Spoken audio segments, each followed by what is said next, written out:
Hey everyone, I'm Mark, and with the introduction of the built-in tablet in Flight Sim 2024, it opens up a bunch of opportunities to leverage built-in features in Flight Sim. So what we'll do today is walk through how I'm currently using it for my flights. This won't be a step-by-step guide to using the tablet for flight planning though, mostly because there are still a lot of bugs, but you'll get a good sense of the flow that's working for me, some of the limitations that I've run into, as well as the best features of it, which will be pretty cool once it's all ironed out. Flight Sim 2024 gives you a few different ways to do your initial flight planning, but the option that interested me the most was using the new browser-based tool that's available at planner.flightsimulator.com. You'll need to log in with your Xbox account to access it, and then from there you can plan your entire flight before even loading Flight Sim up, which is pretty cool, and it's definitely a step up from the World Planner that we had in 2020. I found the planner itself works well enough for basic flights, but one place where it isn't quite complete yet is the fuel calculations. And oftentimes that's not going to be too big of a deal, but say if you're trying to fly the A330 or any jet really, it becomes a bit more important to get it right. It seems to do its fuel calculations from the average fuel burn field that you can specify right here. However, I can't even find that field when I'm doing it directly on the tablet, and I feel like this isn't something that we should have to figure out ourselves, so hopefully they fix that soon.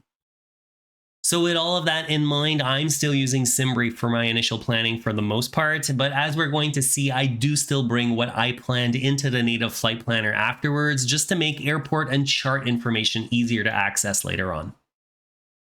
SimBrief, if you're new to Flight Sim, is a completely free tool from Navigraph, and you can do all of your flight planning with it. But on top of that, they've also added an integration into the EFB, which you can access by going to the last tab that's right here. Once you log in with your SimBrief credentials, you can create and edit flight plans that were created here or through the browser. And then once you actually go through and generate the flight, you can view the full flight plan from here as well. My preference is still to create the flight plan through the browser though, and the big advantage to doing it there is that you can then export your flight plan in the new 2024 format from the bottom of the page. Then once you're back in Flight Sim, we can head over to the native flight planning tab of the tablet, and all the way at the bottom here, there's an option to import a PLN file. So we can select the file that we just exported from SimBrief, and that'll load up our entire flight plan here, and it'll make it a whole lot easier to access the built-in weather and the chart information later on in the flight. While we're at it, we can send our route to the avionics. So I'll get some power running first. And then once that's finished loading up, we'll have two different ways to do it. The first with the button that's right here. And the other is to actually go back to the SimBrief integration. And then from there, if we go on to the view tab where our flight plan is, we can use the import route button right at the top. I've had inconsistent results from both approaches though, and they seem to have the same problem where they'll often load up only the first quarter of the route only, and then I'll have to do the rest myself.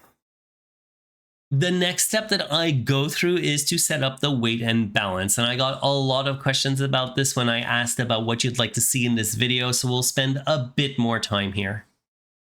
First off, I rely entirely on the load sheet from SimBrief because it's a lot more complete than what the built-in planner is doing right now.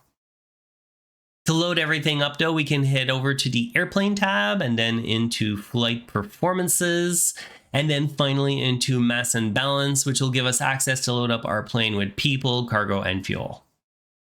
In terms of the passengers, our SimBrief plan was set up as having 4 people on board, so there's 2 different ways to go about it, and the easiest is to just use the quick fill option, which will fill all of the seats with an equal weight distribution. But if you want to set up a different scenario, you can definitely go through and specify the weights for each seat individually like I'm doing here.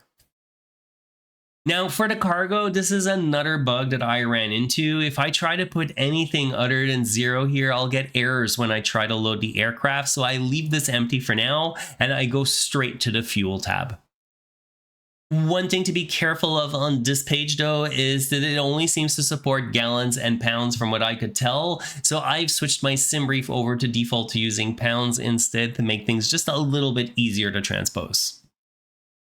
The number that you'll want to look for in your load sheet in SimBrief is the block fuel, and you can compare that to your total fuel on board on the right and adjust it if the number is lower than what SimBrief is saying.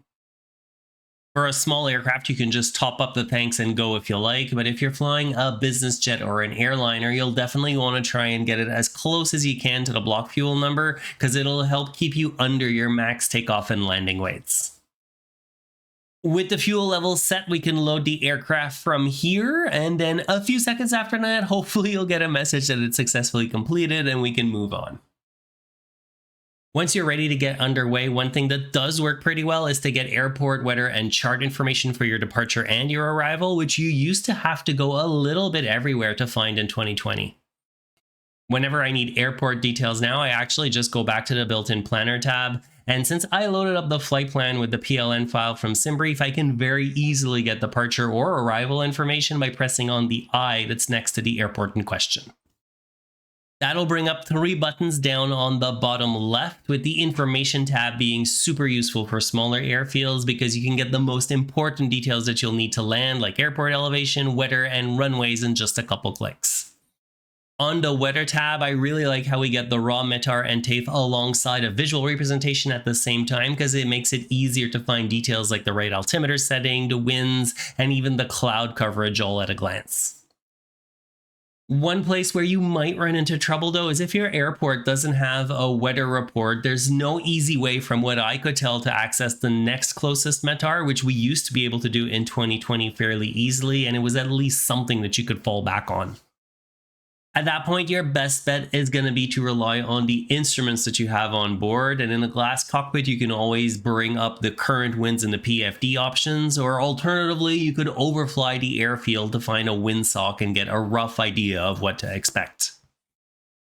The runways page comes in especially useful to get details for airfields that won't necessarily have charts, like smaller GA and even grass or dirt fields, since you can get the runway heading, elevation, and dimensions all in a single place. If there's a weather report available, it'll even give you a recommended runway to use based on those winds, which you can obviously figure out yourself, but it is a nice little shortcut to have. The frequencies tab is great for quickly setting your radios to the right frequency without having to turn and twist dials forever like on a G1000, and if you use an AI ATC like Beyond ATC, the frequencies should match up pretty closely between the two from what I've seen. Now, of course, the big new feature here is the free worldwide charts, which a lot of people have been eager to see if it could eventually replace a Navigraph subscription, and I've been trying my best to use these charts only just to see how close we actually are to that. The charts are split up into logical groups for each airport, and if you aren't seeing charts for the airport that you're looking at, don't forget to try the toggle between the different providers down at the bottom, because it really is different from one airport to the other, even in the US. You can also pin the charts that you're interested in to easily access them later. So for this flight, I would include the airport diagram to make it easier to find my way during taxi. And if I was doing a departure procedure, I would obviously pin that as well. And then once I get my landing details in flight, I'll switch over to the destination airport and pin the approach chart and airport diagram there as well. You can access all of your clip charts from this tab right here, and obviously you can bring the chart up by pressing the button on the right-hand side as well. The format of the charts will be different than what you're used to in Navigraph, obviously, but after using them for a few days, you get used to it, and it'll even overlay your position as you fly around as well. However, that last part specifically is definitely still a little buggy based on what I've seen. The final tab is there to preview procedures for an airport, so even if there is no chart available, it'll still show you where all of the waypoints are, and you can at least build a mental image of what your approach is going to look like, but I haven't actually found myself using this much at all. Another thing to be aware of is if you have an active Navigraph subscription, you can access your charts on the last tab again by going into Navigraph. However, I've had a few issues with this one freezing up on me from time to time. Moving on from the flight planner, on the airplane tab, another great feature here is the checklist, which is way better than having it as a separate menu like we had in 2020. Where it's especially useful is on engine start and you're not familiar with the airplane, the little eye icon brings you directly to where the button or switch in question is. However, depending on the airplane, the checklist will be more or less complete. For example, in the Vision Jet, there are no checklists for approach or landing, which is a little bit strange. There's also a takeoff and landing calculator available here under the Flight Performances tab. But again, I found the SimBrief integrated tools for looking at that are much better implemented, and for now, I'd recommend using them over this instead. Like I mentioned in the opening, this was much more of an overview rather than specific flight planning techniques, and we'll definitely dig into these features a lot more once things start to settle down. In the meantime, though, if you want to learn more about visual or instrument flying, I'll leave you today with links to both of my series on those topics. And finally, if you did learn something useful today, please make sure to like the video and subscribe on your way out.